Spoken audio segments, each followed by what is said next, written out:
Thanks for staying tuned. I'm Stanford Howard with the Monday, 5th August edition of the Hgp Sportscast. We begin with an update from athletics out of Peru.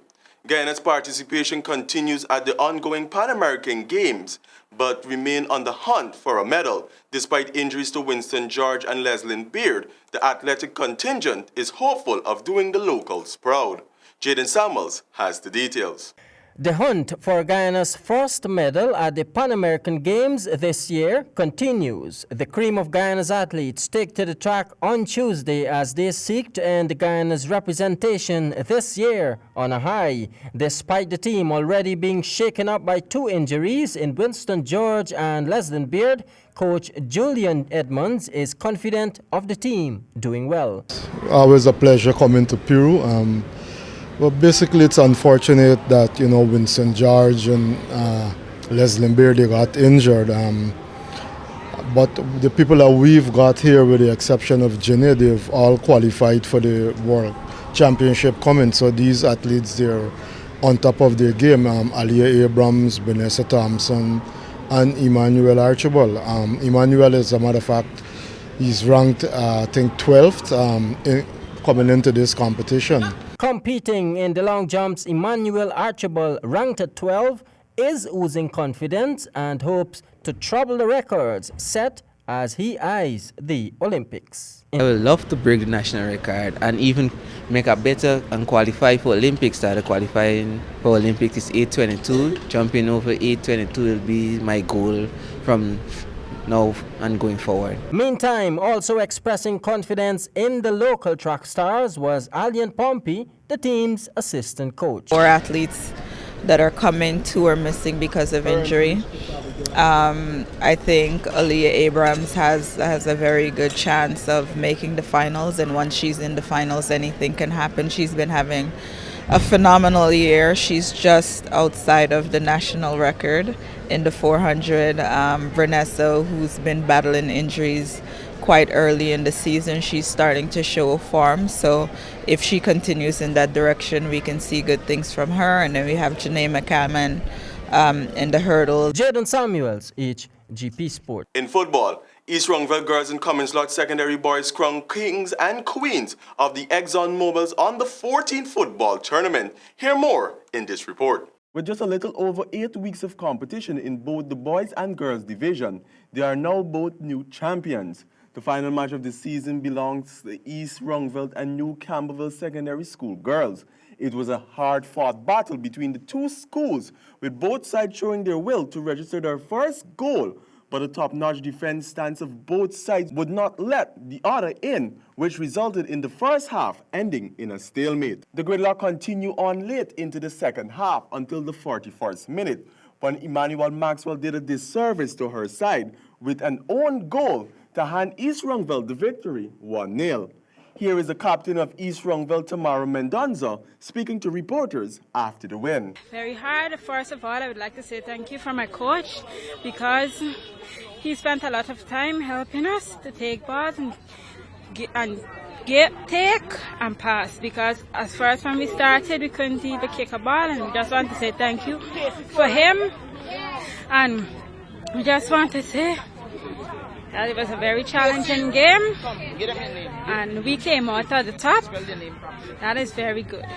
In the girls' division, Carletta Rose of Charleston Secondary racked up 6 goals, earning the title in that category, while Sherian Rodriguez of East Wrongville Secondary was a judge, MVP. On the boys' side of the tournament, Dolphins Secondary secured 3rd place over Queenstown with a 1-0 win, which came off the boot of Nicholas Toppin in the 40th minute. Ultimately, the day belonged to Cummins Lodge Secondary, which grew from strength to strength throughout the tournament and showcased tendencies in the final game. Those goals came from skipper of Cummins Lodge Secondary, Jitters Martinez, who made a double in the 30th and 50th minute extra time.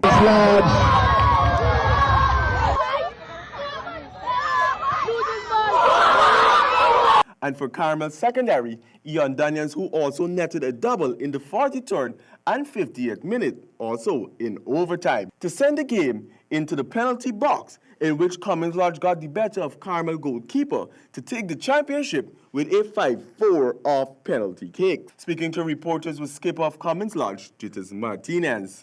And I like the game, but in the final half and so the team is do so good. How do you think the team played today? Not so good. You scored two big goals for your team. How do you feel scoring those goals for your team? How do you feel? I feel very, very happy. Martinez also captured the MVP award and most goals with 12 goals. For HGP Sport, I am Stanford Howard. For football news, in a fiery battle, the Georgetown Guinness Greatest of the Streets Championships took place on Saturday. But when the dust cleared, it was Goldie's Money who was still standing tall as reigning champions. Samuel Gillis has more. The Georgetown Guinness Greatness of the Streets Championship culminated on Saturday night at the Durban Park tarmac with defending champions Gold is Money retaining their title and the winning $500,000 Guyana as All Boys Town B failed to dethrone the back-to-back Georgetown champion. Gold is Money's defense withstood the stern challenge of negating All Boys Town's attacking Lennox Court. Gold is Money emerged winners 1-0. Early regulation time and extra time failed to separate Sapphire and Broad Street in the third place playoff as both periods of play ended goalless. However, the Sapphire squad held their nerve to win 1-0 from the penalty shoot on sudden death penalties. Meanwhile, Leopold Street defeated Sparta Boss 2-0 in the plate final to grab $600,000 Guyana.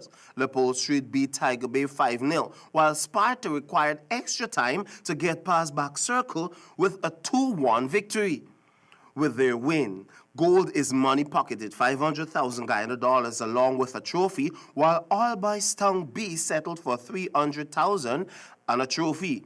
Third place finisher Sapphire got $200,000 plus a trophy, while fourth place Broad Street copped $100,000 Guyana.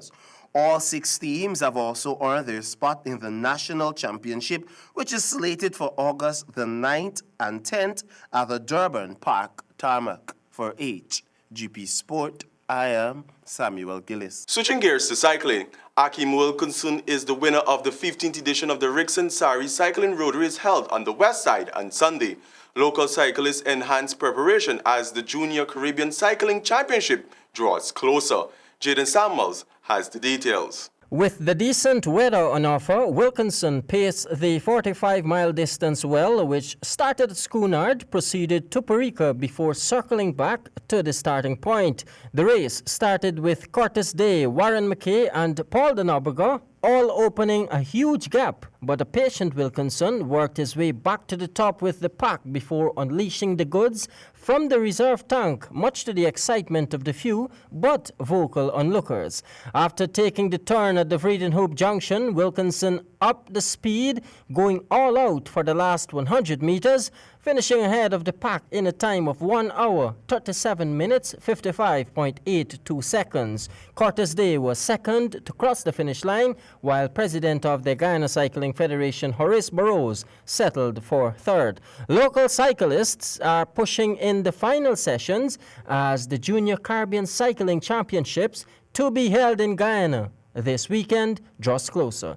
Jaden Samuels, HGP Sport. Now we turn our attention to some cricket. West Indies off to a bad start of the India Tour of the Caribbean, losing the first 2 T20s in Florida. More in this report. In the first T20 match, 2-time World T20 champions, West Indies managed just 95 for 9 of their 20 overs, with only 23-year-old Trinidadian Nicholas Pooran mustering up 20 and Kieron Pollard 1 shy of his half-century. They were the only West Indies batsmen to get into double figures to save the West Indies some face. When India took to the pitch, they too had worries with the bat, as the Windies bowlers had them on the back foot on 5 for 69 after 13 overs, with the likes of skipper Virat Kohli and Sharma back into the pavilion. Nevertheless, it was Ravindra Jade and Washington Sundar who carried them over the finish line for the victory by 4 wickets and 16 balls to spare. In the second T20 match, India sealed the T20 series in Lauderhill to throw open the possibilities of experimenting with the two sides meet in the third and final match in Guyana on Tuesday. Rohit Sharma's contribution, a 51-ball, 67 runs, left the biggest mark on the game, and an innings where he once again showed that T20 batting is as much about timings and finesse as it is about the big hits. His sparkle allowed India some legroom despite a middle-order wobble. A blaze of sixes towards the end from Kunal Pandey and Ravindra Jade left them to 167 for 5, which looked good enough for the first 6 overs of West Indies' chase. Then Rovman Powell announced himself as India bowlers briefly switched off. He raised a 30-ball half-century to keep West Indies in the hunt, even as Nicholas Pooran struggled for timing, proven to be an obstacle. The Windies then lost both Pooran and Powell in the same over to Kunal. This double strike threw West Indies 22 runs behind the DSLR par score when Lightning stopped play with the scores of 98 for 4 in 15.3 overs. For HGP Sport, I am Stanford Howard. And finally, in cricket, the third My Dream 11 T20 West Indies versus India comes to Guyana National Stadium, Providence. Jaden Samuels has more. After losing 2 out of the 3 T20 matches, the Caribbean side will now turn their attention to the final 20 overs for the series, hoping to finish on a good note. The West Indies touched down in Guyana earlier on Monday, ready for action against India, whose momentum has gotten them 2 out of 2 thus far. Coach Floyd Reefer holds firm that the current side is working to induce a winning culture and is not disheartened by the many games the team has lost, since he believes taking the team forward is a work in progress. Winning games and winning cultures were some phrases used in Reefer's explanation. No, we didn't win many games in the past, but this is why now that we're building a side towards the T20 World Cup. I think now that we have some good young talent that we can build on, along with some of the experienced guys, so we can't focus on losing games in the past. Our focus is on how to build a team, build a strong unit going forward, and get these guys to get in a habit of winning games. Once we get that habit of winning games and that formula, that winning habit, we will go forward and be as consistent as possible. But the important thing for us is to gel together and get the guys into a winning culture. The West Indies will look to finish at least by salvaging the much-needed pride, while the Indians will be looking to make it 3 from 3. The action will get going at 10:30 hours Guyana time. Jaden Samuels, HGP Sport. Thank you, Jaden. And that's all we have for this edition of the HGP Sportscast. But do remember, never say never, because limits like fears are often just an illusion. I do bid you farewell until next time. Over to you, Javon. Goodbye.